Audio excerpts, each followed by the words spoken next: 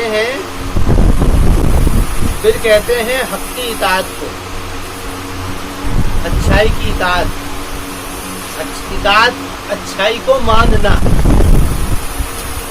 ہر اچھی چیز کو ماننا اور کرنا، اس کو کہتے ہیں بر.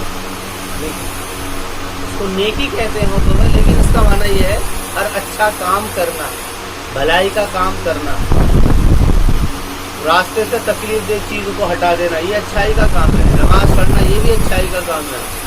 روزے رکھنا، زکوٰۃ دینا، لوگوں کے ساتھ میں خیر خواہی کرنا، یا پھر حق کو ماننا، یہ پھر جو ہے نا ہر اچھے کام کے لیے یہ استعمال ہے۔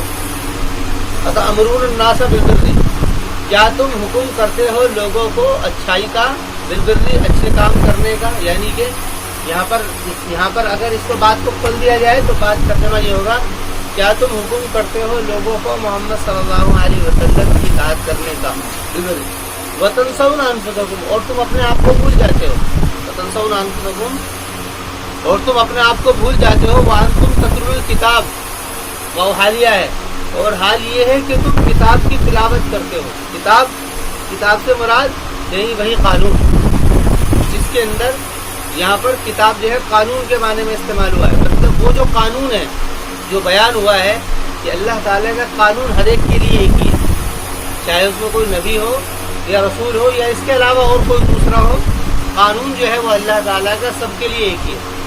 کہ تم تلاوت کرتے ہو اس قانون کو، اس کتاب کو، جس کے اندر یہ تمیز نہیں ہے اور اس کے اندر یہ بات کو نہیں کھولا گیا ہے، بلکہ سب کے لیے ایک ہی قانون ہے، بات کتاب، یعنی کہ اس میں وعید ہے، کھولا جائے تو وعید ہے عمل کے خلاف، یعنی اگر اس کے خلاف عمل کیا جائے تو اس کے اوپر وعید ہے۔ افلا تعقلون، کیا پھر بھی تم عقل نہیں رکھتے ہو، افلا تعقلون، کیا پھر نہیں عقل رکھتے ہو، تم عقل رکھتے ہو۔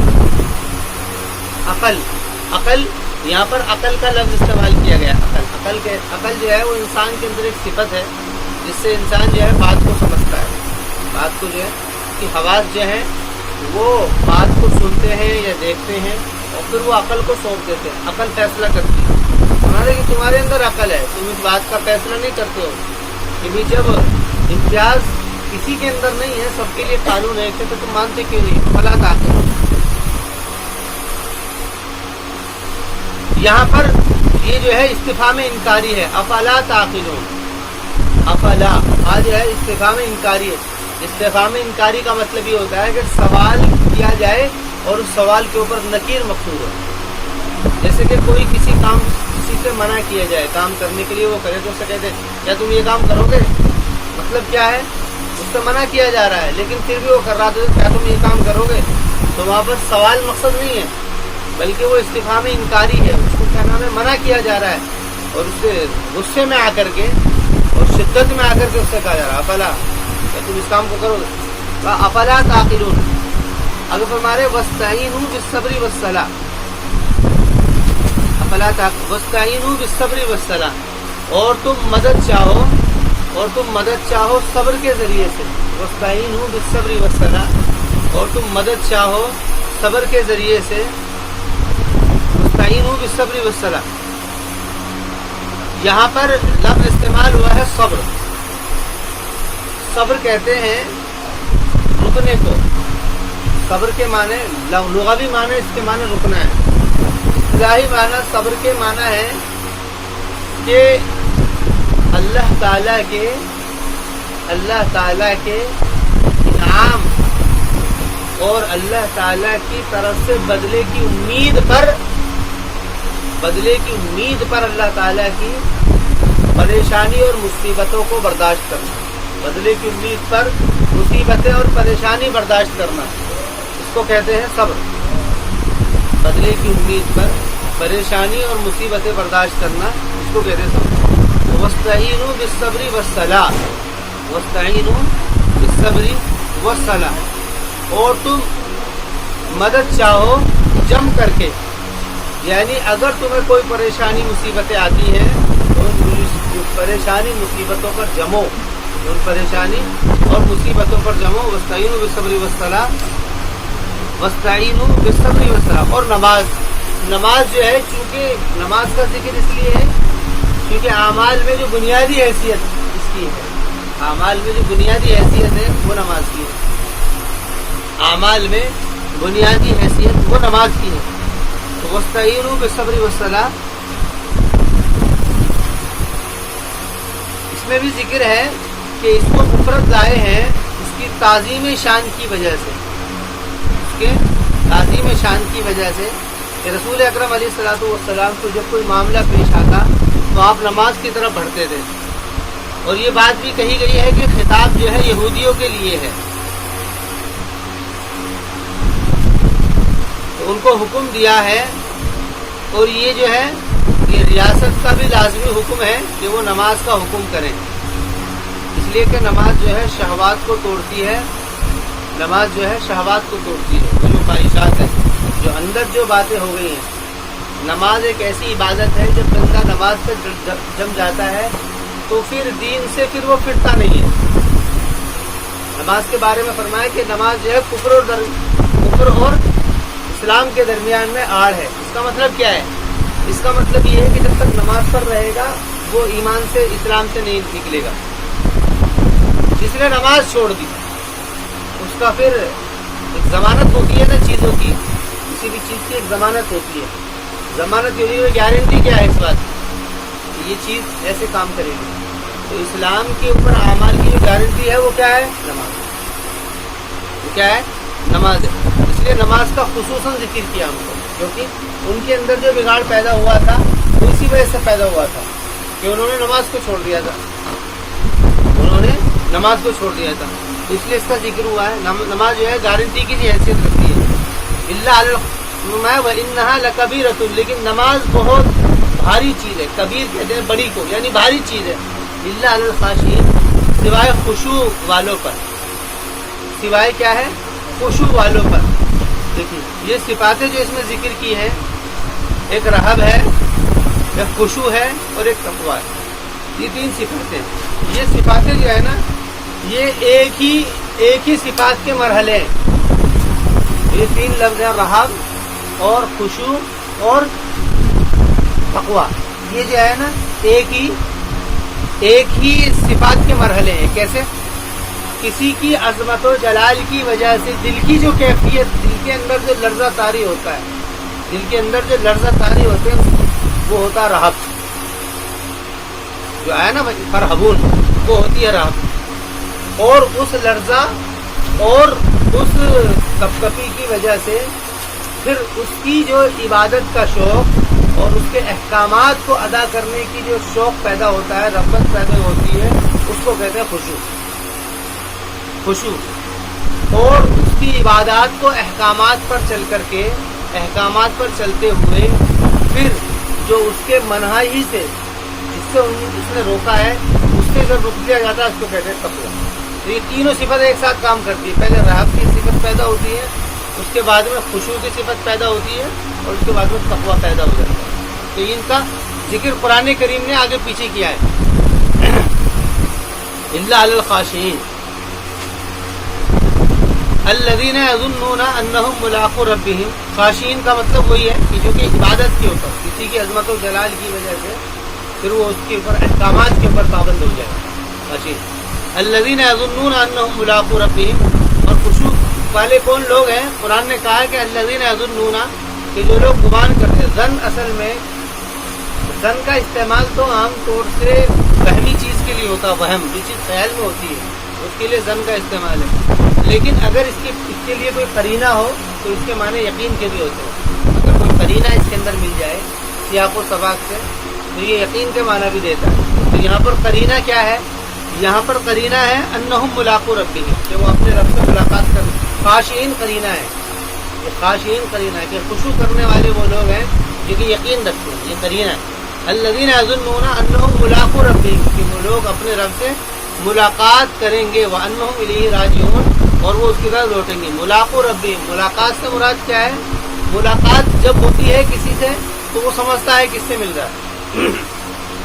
یہاں پر ملاقات کہہ کر کے انسان کے سارے ہوش و حواس کو گھیرا گیا ہے کہ جب وہ اللہ سے ملے گا تو وہ ہوش و حواس میں ہوگا۔ ملاقو ربہم وانہم الیہ راجعون، اور جو اس بات کے یقین کرتے ہیں کہ وہ اسی کی طرف لوٹیں گے۔